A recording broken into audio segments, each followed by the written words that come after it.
सामने guys, this is अमा from यूजूस। तो आज की वीडियो है मैट्रिक के स्टूडेंट्स के लिए ना, कि जो अब ये पी होंगे बोर्ड एग्जाम्स के ना। कॉज शफकत महमूद के मुताबिक तो बोर्ड एग्जाम्स लाजमी होंगे ना, ठीक है। तो आई थिंक इनके पेपर हैं, ये मई है, 4 मई से पहले तो किसी का कोई पेपर नहीं होगा, ठीक है। तो जून में आई थिंक इनके पेपर है ना, तो जुलाई में FSC के पेपर हैं। अच्छा तो सबसे पहले हम स्टार्ट करते हैं कि आप एक तो है ना वो बच्चे के जिन्हें अब फिलहाल है कि हमने पास कैसे होना ना, ठीक है। हर क्लास में ये बच्चे होते हैं, ठीक है, हर फील्ड में ये बच्चे होते हैं कि जिन्हें टेंशन होती है कि हमने ये पास कैसे होना ना। तो पास होना कोई मुश्किल नहीं है, ठीक है। अगर हम मैथ से स्टार्ट करें तो आप देख सकते हैं कि अगर 9th का आएंगे 10th का मैथ ना, ठीक है, तो उसमें थ्योरम करने होते हैं लाजमी ना, कि आपके जो लॉन्ग क्वेश्चन होता है, लॉन्ग क्वेश्चन के ऊपर अगर हम आते हैं तो आप देख सकते हैं सॉरी कि जो थ्योरम होते हैं वो कंपल्सरी होते हैं ना। कंपल्सरी मतलब कि आप उसे छोड़ नहीं सकते, उसमें चॉइस नहीं आती। अगर छोड़ते हैं तो आपके उसमें मार्क्स डिडक्ट होते हैं। तो आपने थ्योरम जो है वो पहले अच्छी तरह कर लेने हैं, चाहे वो 9th क्लास में आप चाहें या 10th क्लास में। अगर हम 9th क्लास की बात करें तो 2 चैप्टर आई थिंक जहाँ तक मुझे याद होते हैं। एक चैप्टर नंबर 12 के इसमें थ्योरम होते हैं, एक चैप्टर नंबर 16 के थ्योरम होते हैं ना।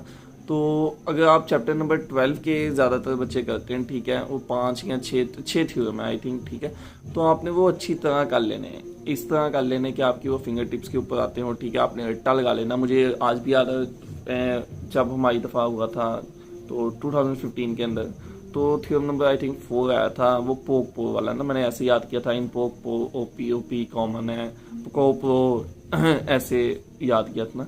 तो रट्टा आपने लगा लेना है ताकि थ्योरम आए और आप जो बुक के अल्फाज हैं वो सेम टू सेम वो लिखते हैं, वो बॉक्स बना के लिखते हैं ना। तो आपके 8 नंबर इंशाल्लाह ये हो जाते हैं कन्फर्म, ठीक हो गया।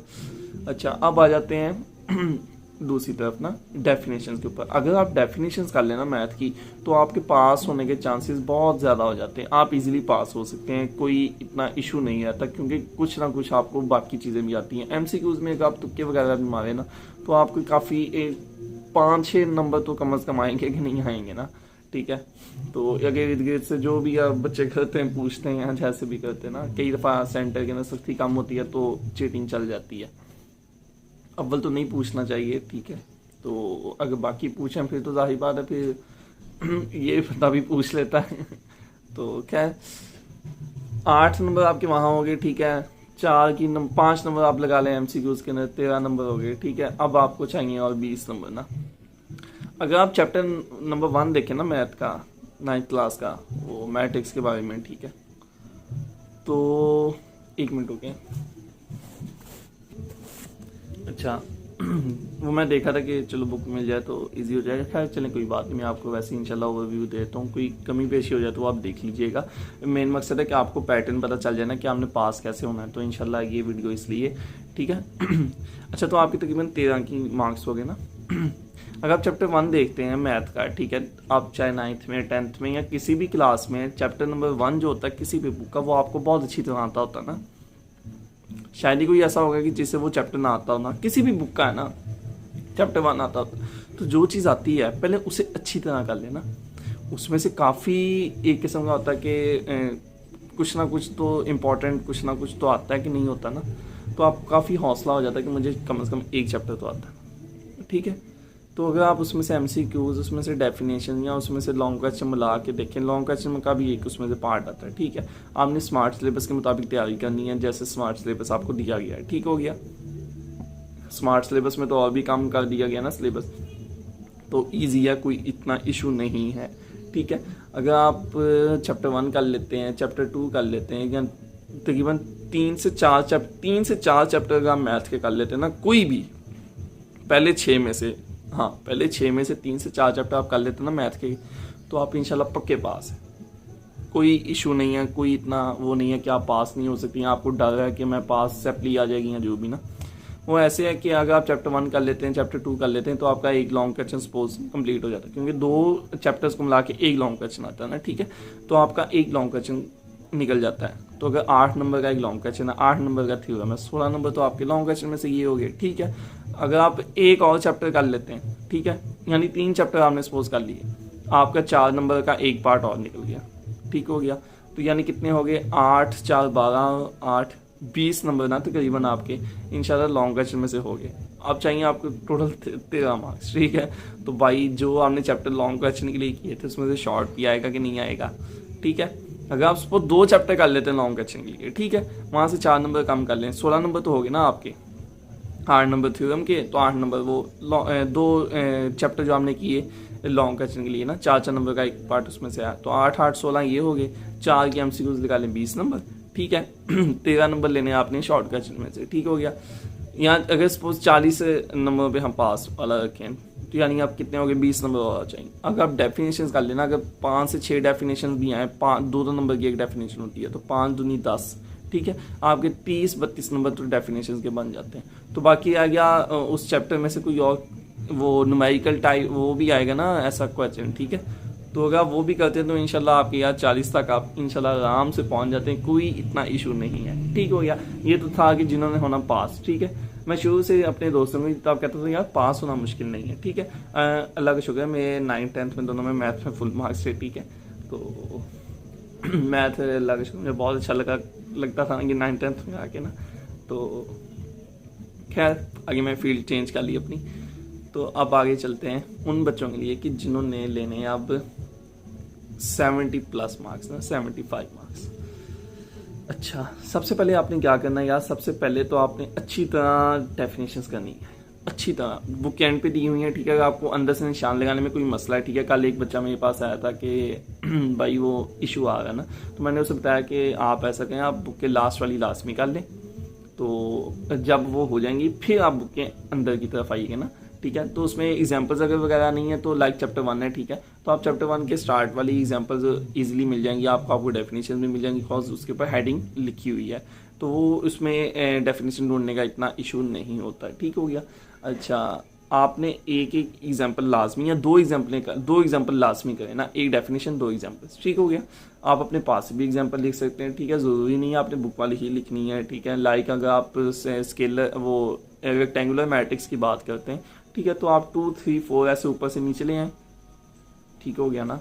अगर आप स्केलर मैट्रिक्स की बात करते हैं तो आप 2 3 4 5 ऐसे लिख दें, ठीक है, ब्रैकेट के अंदर, तो वो आपकी स्केलर मैट्रिक्स बन जाएगी, कोई इतना इशू नहीं है। डायगोनल मैट्रिक्स की बात करते हैं तो एक डायगोनल के ऊपर आप वो 0 0 जैसे भी आप वो डेफिनेशन होती है, मुझे कंफर्म याद नहीं, तो आप ऐसे वो ले आए, तो कोई इतना इशू नहीं है, ठीक है। अच्छा, अब डेफिनेशन आपकी होगी इंशाल्लाह, ठीक है। उसके बाद आपने जो बुक एंड वाले MCQs हैं ये लाजमी करने, हाँ, उन बच्चों के लिए भी कि जो पहले मैंने वो सप्ली वाला बताया, वो भी बुक के एंड वाले ये जो चैप्टर के एंड पे MCQs होते हैं ये लाजमी करें, ठीक है। अच्छा, ये आपने MCQs कर लिए। अच्छा, एक और बात उनके लिए भी और इन बच्चों के लिए भी कि जो थ्योरम के चैप्टर्स हैं ना, लाइक ये जो लास्ट वाले चैप्टर्स हैं, ठीक है, इनके चैप्टर्स के एंड के ऊपर 4-5 लाइनें समरी के अंदर या 10-15 लाइनें लिखी होती हैं, वो लाजमी अगर आप कर लें, ठीक है, तो आपकी डेफिनेशन वाला उसमें से बहुत कुछ निकल जाएगा ना, इजीली इंशाल्लाह आप मैनेज कर पाएंगे, ठीक है। अच्छा, अब इन बच्चों के लिए ये है कि जिन्होंने माशाल्लाह इंशाल्लाह फुल मार्क्स ले हैं थ्योरम का, तो आपको पता है कि आपने 12वां चैप्टर लाजमी करना है, ठीक है।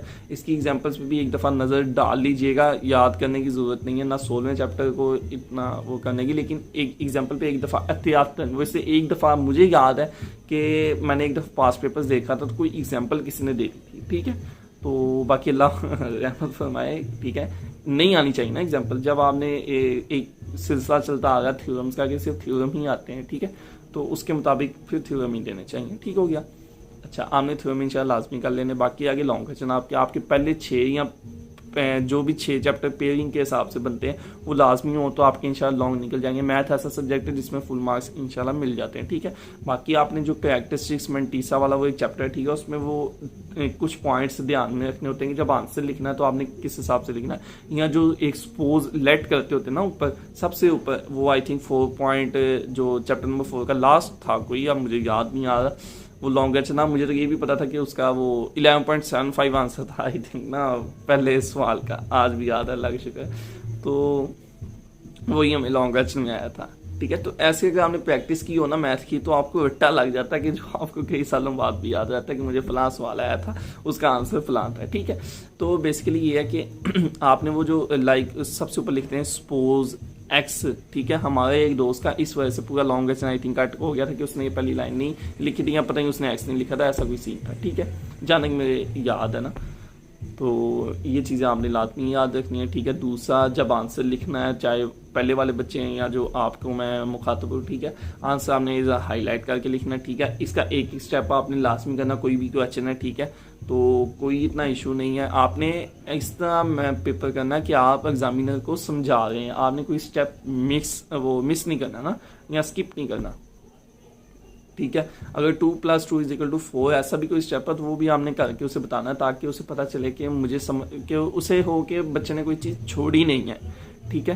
तो बेसिकली ये थी मैथ के लिए गाइडलाइंस, ठीक है। आप इसके अलावा भी अगर आपने कुछ इशू है तो आप कर सकते हैं, ठीक है। बाकी आगे शॉर्ट क्वेश्चन के ऊपर, ठीक है। लॉन्ग क्वेश्चन का मैंने आपको बता दिया, पहले 6 चैप्टर थ्योरम और इंशाल्लाह लॉन्ग आपके निकल जाते हैं, ठीक है। हाँ, अलबत्ता वो बच्चे जिनकी ज्योमेट्री अच्छी, जिनकी ड्राइंग अच्छी, वो ज्योमेट्री वाला एक चैप्टर लाजमी करें, ठीक है। उसमें से आपकी वो डायग्राम ऐसे निकल जाती है, ईजी होती है। कंस्ट्रक्शन स्टेप आपने अपने पास से लिखने होते हैं, like I draw the line segment, ठीक है, आई पुट द पुल का वो कॉम्पस, ठीक है, on point A and do you a circle, semi circle, ठीक है, an arc of 60 degree, another arc of 120 degree, ठीक है, and I join the line. ये अपने पास से आपने लिखने ना, तो कोई इतना इशू नहीं है इनमें, ठीक है। ये इजीली आपका इंशाल्लाह ताला ये ज्योमेट्री वाला सवाल निकल जाता है, ठीक है। पहले वाले बच्चे भी जो सेफ्टी के डर से बेचारे बैठे हुए हैं, ठीक है, और आप भी इंशाल्लाह ये लाजमी करें। तो इसके साथ ही जो पेयरिंग बनती होगी वो आपने देख लेनी है, ठीक है। आप लोगों के लिए मुश्किल ये होगा कि आपको इसके साथ वाला क्वेश्चन का जो पेयरिंग है वो करनी पड़ेगी, ठीक है। लेकिन जो पिछले जिन्हें पहले एडवाइस थी कि जो पास होने के लिए, उनके लिए ये आसानी क्योंकि वो ये कर लेंगे तो 4 नंबर का एक पार्ट उनका हो जाएगा।